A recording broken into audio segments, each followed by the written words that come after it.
ये जो फर्टिलाइज़र है, इन फर्टिलाइज़र को अगर आप यूज़ करेंगे तो आपके रोज़ के प्लांट में पूरी सर्दी फ्लावर ही फ्लावर रहेंगे, कोई भी डाईबैक की प्रॉब्लम नहीं आएगी और प्लांट्स में बहुत ही अच्छी ग्रोथ भी होगी। तो ये कौन से फर्टिलाइज़र हैं और किस केयर की मैं बात कर रही हूँ, तो चलिए वीडियो को स्टार्ट करते हैं। हेलो एवरीवन, कैसे हैं आप सब लोग। लव फॉर गार्डनिंग में आप लोगों का बहुत बहुत स्वागत है। तो ये अपडेट है, पिछले मंथ मैंने जो अपने प्लांट की प्रूनिंग की थी उसके बाद मेरे प्लांट की काफ़ी अच्छी ग्रोथ हुई है। प्लांट में कलियां आ रही हैं, किसी किसी प्लांट में ग्रोथ शुरू हो गई है। तो अगर आपने अभी तक अपने प्लांट की प्रूनिंग नहीं की थी तो आप अभी भी कर सकते हैं। 15 नवंबर तक टाइम होता है प्लांट की अच्छे से प्रूनिंग करने का। अक्टूबर में कर सकते थे और अभी अगर नहीं किया है तो आप 15 नवंबर के अंदर अंदर कर लीजिए। फिर उसके बाद ग्रोथ का टाइम स्टार्ट हो जाएगा, फ्लावरिंग का टाइम स्टार्ट हो जाएगा और अगर आप तब प्रूनिंग करेंगे तो फिर आपकी फ्लावरिंग बहुत लेट हो जाएगी। तो इसीलिए अभी भी टाइम है 10-15 दिन का, आप जल्दी से अपने प्लांट की सॉफ्ट प्रूनिंग कर सकते हैं। हार्ड प्रूनिंग मत करिएगा क्योंकि हार्ड प्रूनिंग से डाई बैक की प्रॉब्लम ज़्यादा होती है। तो इसीलिए सॉफ्ट प्रूनिंग या फिर सेमी हार्ड प्रूनिंग कर सकते हैं आप देखिए प्रूनिंग के बाद मेरे प्लांट्स में बहुत ही अच्छी ग्रोथ शुरू हुई है, किसी किसी में तो बेसल शूट्स भी निकल रही हैं। और बस ये अंतर है कि किसी प्लांट की ग्रोथ थोड़ी जल्दी हो गई है और किसी प्लांट ने थोड़ा सा टाइम लिया है ग्रोथ अपनी स्टार्ट करने में, लेकिन ग्रोथ मेरे हर प्लांट की बहुत ही अच्छे से हो गई है। तो इस समय जब हमारे प्लांट की न्यू ग्रोथ होती है तो हमारे प्लांट्स में इस समय पेस्ट इंसेक्ट का बहुत ही ज़्यादा अटैक होने का डर होता है, क्योंकि जब न्यू ग्रोथ होती है ना तो ये ग्रोथ इंसेक्ट्स को बहुत ज़्यादा अट्रैक्ट करती है। तो ऐसे में आपको एक बहुत ही अच्छा इंसेक्टिसाइड स्प्रे करना है, चाहे वो केमिकल हो चाहे वो ऑर्गेनिकल वे में हो, आप दोनों तरीके के इंसेक्टिसाइड यूज़ कर सकते हैं। आपको 10 से 15 दिन के बीच में अच्छा इंसेक्टिसाइड लेके उसकी अपने प्लांट में स्प्रे करते रहना है। इसके बाद क्या करना है कि जब हम प्रूनिंग करते हैं तो प्रूनिंग करने के बाद हमें अपने प्लांट में जब तक एक अच्छी खासी ग्रोथ ना स्टार्ट हो जाए, हमें अपने प्लांट को थोड़ा सा शावर करते रहना चाहिए। शावर करने के लिए मैं क्यों बोल रही हूँ, क्योंकि क्या होता है कि जब हम प्रूनिंग कर देते हैं अपने प्लांट की तो फिर हमारे प्लांट में डाई बैक की प्रॉब्लम बहुत तेज़ी से होती है।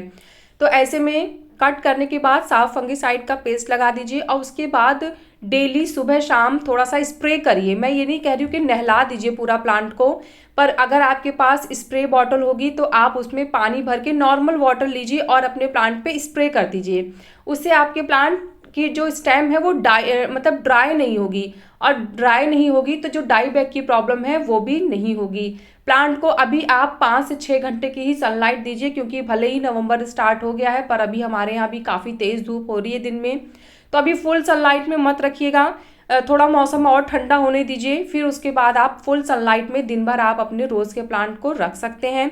इसके बाद ही ग्रोथ जो है वो हमारी तेज़ी से स्टार्ट होगी। आप देखिए इस वाले प्लांट में भी मेरे बेसल शूट्स निकल रही हैं, बहुत छोटी हैं अभी, मैं थोड़ा जूम करके दिखा देती हूँ आपको, लेकिन स्टार्ट हो गई हैं। तो अब इनको हमें अच्छी ग्रोथ देनी है, उसके लिए अब हमें फर्टिलाइज़र देने होंगे प्लांट को, जिससे हमारे प्लांट की ग्रोथ तेज़ी से हो, और तेज़ी से ग्रोथ होगी तो फिर हमें जल्दी प्लांट में फ्लावरिंग भी मिलेगी।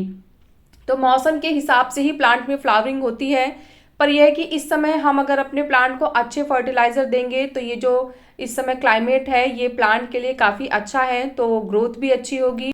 कोई भी फर्टिलाइज़र देने से पहले हमें अपने प्लांट की सॉइल की गुड़ाई कर लेनी चाहिए, और अगर आपको लगे कि सॉइल अभी गीली है तो गुड़ाई करके आप 1 घंटा या 2 घंटे के लिए अपने प्लांट को ऐसे ही छोड़ सकते हैं। मतलब ऐसा नहीं कि तुरंत गुड़ाई करके तुरंत फर्टिलाइज़र देना बहुत ज़रूरी है, नहीं, आप इसकी गुड़ाई करके इसको छोड़ दीजिए 1 घंटे के लिए 2 घंटे के लिए, जब तक आपको नहीं लगता आपके प्लांट की सॉइल ड्राई हो गई है। फिर उसके बाद अब हमें फर्टिलाइज़र देना है। तो फर्टिलाइज़र कौन से हैं, चलिए अब इसके बारे में बात करते हैं।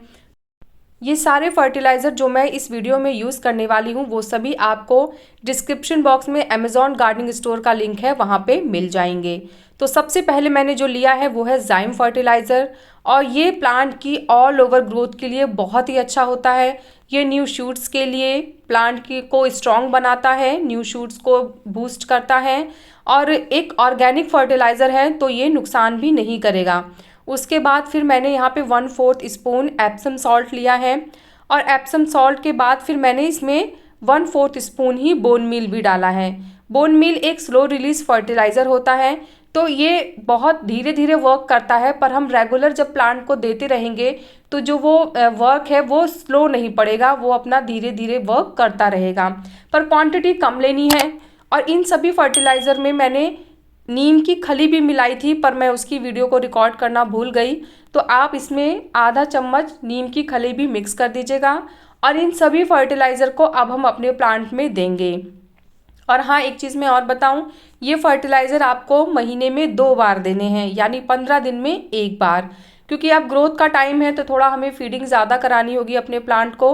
पर क्वांटिटी आप उतनी ही रखिएगा जितनी मैंने बताई है, उससे ज़्यादा क्वांटिटी नहीं रखनी है।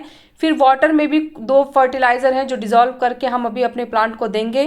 तो पहले हम सॉइल में देंगे, उसके बाद फिर वाटर में मिक्स करके देंगे। तो कैसे करना है, सारी सॉइल को मैंने स्टेम के नज़दीक कर दिया है।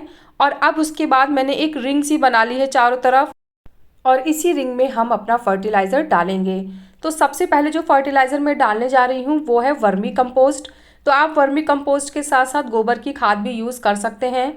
वर्मी कंपोस्ट और गोबर की खाद एक ऐसा फर्टिलाइज़र होता है जो आप हर प्लांट में दे सकते हैं, चाहे वो इंडोर प्लांट हो, आउटडोर प्लांट हो, कोई फ्रूट का प्लांट हो या कोई वेजिटेबल का प्लांट हो, किसी भी प्लांट में दीजिए। ये ऑर्गेनिक फर्टिलाइज़र है और इसमें वो हर चीज़ होती है जो प्लांट की बेसिक रिक्वायरमेंट होती है। तो इन दोनों फर्टिलाइज़र को तो आप बेझिझक दे सकते हैं। बस वर्मी कंपोस्ट को तो आप ऐसे ही दे सकते हैं, पर जो गोबर की खाद है उसमें आपको जान लेना होगा कि ये कम से कम साल 1.5 साल पुरानी है कि नहीं है। इसके बाद जब मैंने वर्मी कंपोस्ट लिया है, मैंने लगभग 4 से 5 मुट्ठी वर्मी कंपोस्ट डाला है अपने प्लांट में।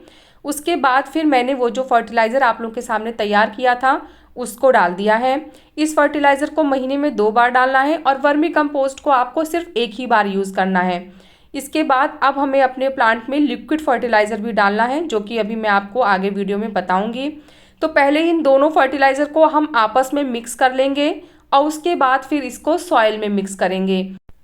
इस फर्टिलाइज़र को देने के बाद जब प्लांट में ग्रोथ होनी स्टार्ट हो जाएगी और आपको लगे कि अब ग्रोथ एक अच्छे लेवल पे आ गई है, फिर आपको यहाँ पे 1 लीटर पानी में ½ स्पून पोटैश मिलाना है। पोटैश आप केमिकल पोटैश भी ले सकते हैं, ऑर्गेनिक पोटैश भी आता है। और अगर आप चाहें तो जो बनाना की पील होती है, बनाना की पील जो होती है उसका भी ड्राई करके या फिर पानी में घोल के उसका लिक्विड फर्टिलाइज़र भी बना सकते हैं। तो वो आपको दे देना है। उससे क्या होगा कि हमारी जो कली है उसका साइज़ बढ़ेगा और फ्लावर की क्वांटिटी भी बढ़ेगी। तो पोटैश देना उस समय ज़रूरी है। अभी हम पोटैश नहीं देंगे, वो तब देंगे जब कलियां बननी शुरू होने वाली होंगी तब। अभी तो हमें सिर्फ यही फर्टिलाइज़र देना है और उसके बाद फिर अब हम इसको वाटर दे देंगे।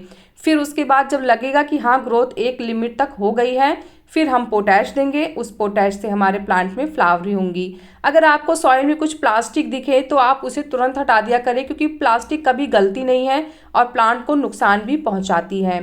तो अब वाटर देने का टाइम आ गया है। तो वाटर में मैंने सबसे पहले यहाँ पे एक फर्टिलाइज़र डाला है जो है आयरन डस्ट। और आयरन डस्ट हमारे जो रोज़ के प्लांट होते हैं उनकी ग्रोथ के लिए बहुत ही अच्छा होता है।